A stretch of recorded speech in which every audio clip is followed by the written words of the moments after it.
बिस्मिल्लाहिर्रहमानिर्रहीम। अस्सलाम वालेकुम माय डियर स्टूडेंट्स। सबसे पहले आप लोगों को वेलकम है द एक्सीलेंस एकेडमी प्लेटफॉर्म पर। डियर स्टूडेंट्स, आज हमें डिस्कस करना है सिस्टमैटिक्स का एक टॉपिक जिसका नेम है टेक्सोनोमिक कैरेक्टर्स। इस टॉपिक को हम डिटेल में स्टडी करेंगे, लेकिन उससे पहले आप लोग से रिक्वेस्ट है कि आप वीडियो एंड तक देखिएगा और चैनल को लाइक शेयर एंड सब्सक्राइब कर दें। Thank you so much. सबसे पहले डिफाइन करते हैं टेक्सोनोमिक कैरेक्टर्स को। Dear students, taxonomic character basically हमारे पास ऐसे एट्रीब्यूट्स होते हैं जिनकी बना पे, जिनकी बेस पे एक टेक्सोन के मेंबर्स डिफर करते हैं दूसरे टेक्सोन के मेंबर्स से। टेक्सोनोमिस्ट टेक्सोनोमिक कैरेक्टर को इसलिए यूज़ करते हैं ताकि वो लिविंग ऑर्गेनिज्म जो है उनकी क्लासिफिकेशन कर सकें। टेक्सोनोमिक कैरेक्टर की स्टडी करके ही लिविंग ऑर्गेनिज्म के दरमियान सिमिलैरिटीज़ और डिफरेंसेस देखे जाते हैं और फिर उन्हें उनके मुताबिक जिस ग्रुप के लिए वो सूटेबल हो उसमें क्लासीफाई कर दिया जाता है। अब बात करते हैं काइंड्स ऑफ टेक्सोनोमिक कैरेक्टर्स की। तो इसमें हमारे पास ये फॉलोइंग टाइप्स हैं, काइंड्स हैं टेक्सोनोमिक कैरेक्टर्स की, जिसमें मॉर्फोलॉजिकल कैरेक्टर्स हैं, फिजियोलॉजिकल कैरेक्टर्स हैं, बिहेवियरल कैरेक्टर्स हैं, मॉर्फोलॉजिकल कैरेक्टर्स हैं और मॉलिक्यूलर कैरेक्टर्स हैं। वन बाय वन इन तमाम को हम डिटेल में स्टडी करेंगे। सबसे पहले हम बात करते हैं मॉर्फोलॉजिकल कैरेक्टर्स की। तो मॉर्फोलॉजी वर्ड मॉर्फ से निकला है और मॉर्फोलॉजी में हम बेसिकली लिविंग ऑर्गेनिज्म की फॉर्म्स का, शेप्स का स्टडी करते हैं, उनका मुतालिया करते हैं। मॉर्फोलॉजी में फर्दर हमारे पास फिर टाइप्स आती हैं, जिसमें एक्सटर्नल मॉर्फोलॉजी है, इंटरनल मॉर्फोलॉजी है, जेनिटैलिक स्ट्रक्चर हैं, एम्ब्रियोलॉजी वगैरह आते हैं। एक्सटर्नल मॉर्फोलॉजी में डियर स्टूडेंट्स हम बेसिकली फिजिकल अपीयरेंस देखते हैं, लिविंग ऑर्गेनिज्म किस तरह के नज़र आते हैं, उनकी फॉर्म क्या है, उनके स्ट्रक्चर्स क्या हैं, उनके फिनोटिपिक एक्सप्रेशंस क्या हैं, इन तमाम की स्टडी हम करते हैं एक्सटर्नल मॉर्फोलॉजी में। और एक्सटर्नल मॉर्फोलॉजी की इन तमाम जितनी भी स्टडीज़ हैं इसे यूज़ करके फिर लिविंग ऑर्गेनिज्म को क्लासीफाई किया जाता है। अगर हम एग्जांपल्स की बात करें एक्सटर्नल मॉर्फोलॉजी की, तो इसमें चूंकि हम सिर्फ और सिर्फ ज़ाहरी शक्ल सूरत देखते हैं, तो उसमें हम बात कर सकते हैं फीदर ऑन बर्ड्स की, कि बर्ड्स के ऊपर फीदर्स के पैटर्न देखे जाते हैं, स्केल पैटर्न्स देखे जाते हैं रिप्टाइल के ऊपर, एक्सटर्नल स्केलेटन आर्थ्रोपोड वगैरह का देखा जाता है और फिर उन्हें उनके मुताबिक ग्रुप्स में क्लासीफाई कर दिया जाता है। इंटरनल मॉर्फोलॉजी की जब बात आती है तो इंटरनल मॉर्फोलॉजी में बेसिकली एनाटॉमी को स्टडी किया जाता है लिविंग ऑर्गेनिज्म की। इंटरनल मॉर्फोलॉजी भी जो है वो बेसिस प्रोवाइड करती है लिविंग ऑर्गेनिज्म की क्लासिफिकेशन के लिए। इसमें तमाम पार्ट्स, हार्ड पार्ट्स भी और सॉफ्ट पार्ट्स भी लिविंग ऑर्गेनिज्म के स्टडी किए जाते हैं, जैसे कि हार्ट, मसल, किडनीज वगैरह। हार्ट की अगर बात करें तो इसमें चूँकि हम इंटरनल मॉर्फोलॉजी की स्टडी करते हैं तो इसमें हम सेल्स वगैरह की स्टडी भी करते हैं और इसमें देखा जाता है कि अगर हम चैम्बर्स की बात करें तो हार्ट 3 चैम्बर है, 4 चैम्बर है और इसी तरह के से किडनीज को देखा जाता है, मेटानेफ्रिक है, मेसोनेफ्रिक है। और ये तमाम स्टडीज़ जो हैं ये बेसिस प्रोवाइड करती हैं लिविंग ऑर्गेनिज्म की क्लासिफिकेशन के लिए। जेनिटैलिक स्ट्रक्चर्स भी मॉर्फोलॉजी में आते हैं, तो ये बेसिकली हमारे पास स्कोपुलेटरी ऑर्गन्स होते हैं लिविंग ऑर्गेनिज्म के और इसके ज़रिए फिर लिविंग ऑर्गेनिज्म को क्लासीफाई किया जाता है। जेनिटैलिक स्ट्रक्चर जो है ये स्पीशीज़ टू स्पीशीज़ वेरी करते हैं, तो इस वजह से इन्हें भी फिर बेसिस बनाया जाता है लिविंग ऑर्गेनिज्म की क्लासिफिकेशन के लिए। ज़्यादातर इनकी जो स्टडीज़ हैं वो इंसेक्ट्स वगैरह में की जाती है, क्योंकि ये रिप्रोडक्टिव आइसोलेशन के तौर पे काम करते हैं। जब हम जेनिटैलिक स्ट्रक्चर्स की स्टडी करते हैं तो इसमें कपुलेटरी ऑर्गन के साइज़, उनकी शेप, जैसे वो स्पीशीज़ टू स्पीशीज़ वेरी करती है, उसी लिहाज से फिर लिविंग ऑर्गेनिज्म को क्लासीफाई करते हैं टेक्सोनोमिस्ट। नेक्स्ट हमारे पास एम्ब्रियोलॉजी आती है, जो कि मॉर्फोलॉजी का ही पार्ट है। इसमें एम्ब्रियोलॉजी में बेसिकली हम स्टडी करते हैं कि किस तरह से जो लिविंग ऑर्गेनिज्म है उसकी डेवलपमेंट के दौरान कौन कौन से प्रोसेसेस हो रहे हैं, तो इसको बेस बनाया जाता है। इसी बना पे फिर सिमिलैरिटीज़ और डिफरेंसेस देखे जाते हैं लिविंग ऑर्गेनिज्म के दरमियान। अगर हम बात करें कि क्लीवेज पैटर्न क्या है ऑर्गेनिज्म का, तो इसमें होलोब्लास्टिक, मीरोब्लास्टिक, इस तरह से हमारे पास क्लीवेज पैटर्न आते हैं। तो लिविंग ऑर्गेनिज्म के ये क्लीवेज पैटर्न के लिहाज से भी उन्हें क्लासीफाई किया जाता है, ब्लास्टुलेशन के लिहाज से, गैस्ट्रुलेशन के लिहाज से।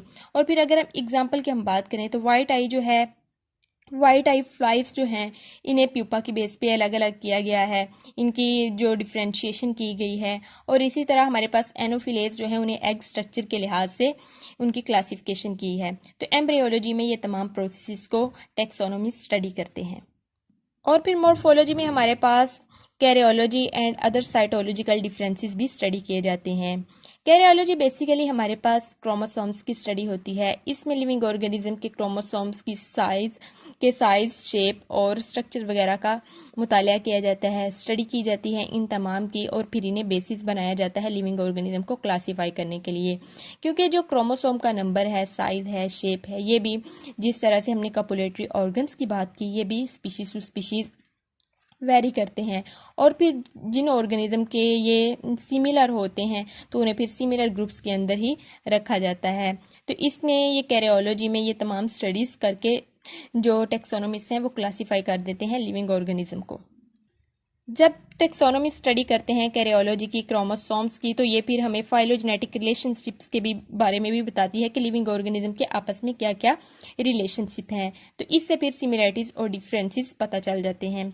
नेक्स्ट हमने बात करनी है फिजियोलॉजिकल करैक्टर्स की, जिसमें हमारे पास मेटाबॉलिक फैक्टर्स आते हैं, बॉडी सेक्रीशंस आती हैं, जीनिक स्टेरिलिटी फैक्टर्स आते हैं। वन बाय वन इन्हें भी हम स्टडी करते हैं।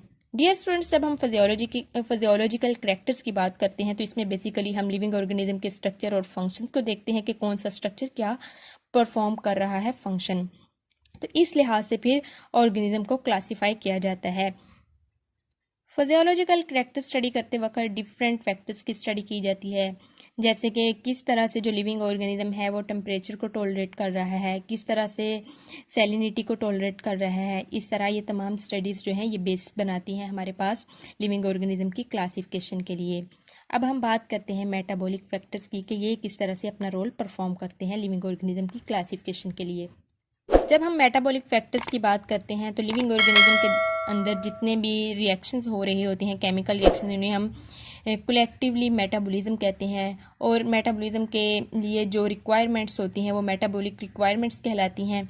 और मेटाबॉलिक रिक्वायरमेंट्स जो हैं वो मेटाबॉलिक एक्टिविटी के अंदर अपना बहुत सारा रोल परफॉर्म कर रही होती हैं। फिर लिविंग ऑर्गेनिज्म की इस तरह से हम स्टडी करते हैं कि कौन से रिएक्शन के लिए क्या मेटाबॉलिक रिक्वायरमेंट है किस ऑर्गेनिज्म के लिए। मेटाबॉलिक रिक्वायरमेंट्स को देख के, या हम कह सकते हैं मेटाबॉलिक फैक्टर्स को देख के, लिविंग ऑर्गेनिज्म को क्लासीफाई किया जाता है कि किस ग्रुप को कौन सी मेटाबॉलिक रिक्वायरमेंट्स हैं। इस तरह फिर ये बेसिस प्रोवाइड करती है हमें लिविंग ऑर्गेनिज्म की क्लासिफिकेशन के लिए। और फिर इस तरह से हम फाइंड आउट कर लेते हैं कि कौन से जो ऑर्गेनिज्म है वो क्लोजली रिलेटेड हैं। नेक्स्ट बात करते हैं बॉडी सेक्रीशंस की, या इन्हें हम एंडोक्राइन सेक्रीशंस भी कहते हैं। ये भी हमारे पास एक फिजियोलॉजिकल फैक्टर है जो कि बेस बनता है लिविंग ऑर्गेनिज्म की क्लासिफिकेशन के लिए। इसमें जो बॉडी सेक्रीशन है इसमें ज़्यादातर वैक्सी सेक्रीशंस की बात की जाती है, क्योंकि ये जो बॉडी सेक्रीशंस होती हैं, ये एंडोक्राइन सेक्रीशंस जो होती हैं, ये कंसिस्टेंट पैटर्न्स बनाती हैं लिविंग ऑर्गेनिज्म के अंदर। और फिर इन पैटर्न्स की स्टडी करके हम लिविंग ऑर्गेनिज्म को क्लासीफाई कर देते हैं। एग्जाम्पल की अगर हम बात करें तो वैक्सी सेक्रीशंस होती हैं बहुत सारे इंसेक्ट्स में, जैसे मेली बग्स के अंदर भी होती हैं। और फिर इन वैक्सी सेक्रीशंस की लेबॉर्ट्री में फर्दर स्टडीज़ की जाती हैं और फिर इन्हें बेस बनाया जाता है। जो हमारे पास वैक्सी सेक्रीशन के सेक्रीट आउट होने से बॉडी के ऊपर पैटर्न्स पड़ते हैं, उन पैटर्न्स को स्टडी किया जाता है। जैसे कि वो जो बॉडी पैटर्न हमारे पास आते हैं वैक्स की सेक्रीशन से, उन्हें स्टडी करके हम ये बता सकते हैं कि मॉर्फोलॉजी क्या है, साइज़ क्या है, अरेंजमेंट ऑफ वैक्स ग्लैंड क्या है। जो बॉडी सेक्रीशन सेक्रीट हो रही होती हैं, मॉर्फोलॉजी बताती हैं, लिविंग ऑर्गेनिज्म की साइज़ बता देती हैं, यानी कि किस अमाउंट में वो सेक्रीट हो रही है। इस तरह से फिर हम लिविंग ऑर्गेनिज्म का पता चलाते हैं कि कौन से क्लोजली रिलेटेड हमारे पास आ रहे हैं लिविंग ऑर्गेनिज्म।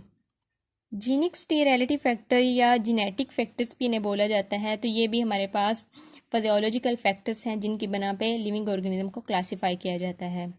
तो जीनिक स्टेरिलिटी फैक्टर बेसिकली हमारे पास, इसमें हम स्टडी करते हैं कि डिफरेंट ऑर्गेनिजम्स जो हैं वो आपस में मैटिंग नहीं कर सकते, और अगर उनकी मैटिंग हो जाए तो वो फर्टाइल ऑर्गेनिज्म प्रोड्यूस नहीं करते, क्योंकि वो जो ऑर्गेनिज्म प्रोड्यूस करते हैं वो स्टीराइल होता है, यानी कि ऐसा ऑर्गेनिज्म नहीं होता जो फर्दर फर्टिलाइजेशन कर सके। तो जीनिक स्टीरिलिटी फैक्टर्स भी बहुत ज़्यादा अपना रोल प्ले करते हैं लिविंग ऑर्गेनिज्म को क्लासीफाई करने के लिए। एग्जाम्पल अगर हम देखें तो जब हॉर्स और डोंकी जो है हमारे पास, उनकी मैटिंग अगर हो जाए तो एक स्टीरॉयल ऑर्गेनिज्म बनता है जिसे म्यूल कहा जाता है। तो इस तरह से डिफरेंट जो स्पीशीज़ हैं, डिफरेंट ऑर्गेनिज्म जो हैं वो आपस में मैटिंग करके फर्टिलाइज ऑर्गेनिज्म जो है फर्टाइल ऑर्गेनिज्म प्रोड्यूस नहीं कर सकते। तो ये जीनिक स्टीरिलिटी फैक्टर भी बेसिस प्रोवाइड करते हैं हमारे पास। तो ये था डियर स्टूडेंट्स हमारा आज का लेक्चर। होप्स आपको समझ आया होगा। काइंडली आप चैनल को लाइक शेयर एंड सब्सक्राइब करें and stay connected for more videos. Thank you so much. Allah हाफिज़।